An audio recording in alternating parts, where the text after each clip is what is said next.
Bienvenue dans le monde du petit-déj. Aujourd'hui, nous nous intéressons au wassaï. Le wassaï ou açaï, tu le connais déjà en jus. Mais sais-tu qu'on consomme le cœur de ce palmier ? C'est aussi un super fruit antioxydant et énergétique. Il permettrait même de rester jeune plus longtemps. Ça se voit, non ? D'est en ouest, en passant par le littoral, les pinotières existent un peu partout en Guyane. On dit que le wassaï pourrait devenir l'or pourpre de la Guyane. Les pinotières sont souvent situées dans les zones marécageuses et répondent aux exigences de l'agriculture biologique. Bref, le wassaï est une star. Il a tout pour plaire, et surtout, c'est délicieux.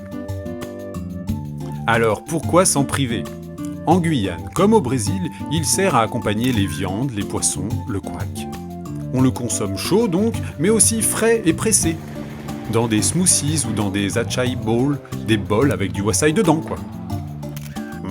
Ça donne envie, hein ? Alors voici tout de suite 2 idées de recettes simples pour l'incorporer à tes petits déjeuners. Pour une personne, tu as besoin d'une poignée de couac, d'un demi-concombre et 150 g de jus de wassaï.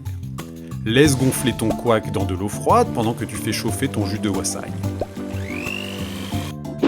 Découpe ton concombre en petits cubes et ajoute le tout dans le bol. Voilà, c'est prêt. À consommer avec un thé ou un café.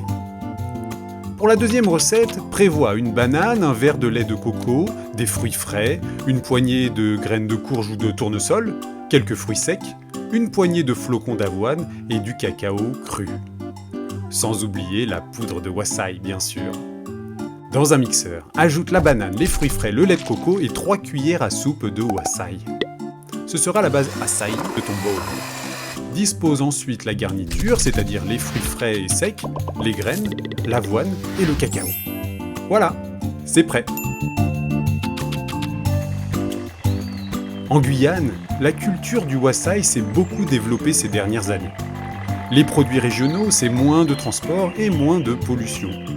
C'est aussi plus de fraîcheur, plus de qualité, et donc plus d'énergie pour notre corps pour affronter la journée. Acheter local, consommer local, on appelle ça le circuit court. En plus d'être de meilleure qualité, les légumes et les fruits du marché ou de ton voisin agriculteur sont moins emballés que lorsqu'ils arrivent de métropole par exemple. En achetant local, tu contribues à réduire les déchets de plastique et de carton dans le monde. Et oui, acheter à côté de chez soi, c'est mieux pour la planète. Voilà, c'est tout pour moi. À bientôt avec d'autres recettes de petit déjeuner et d'autres conseils malins.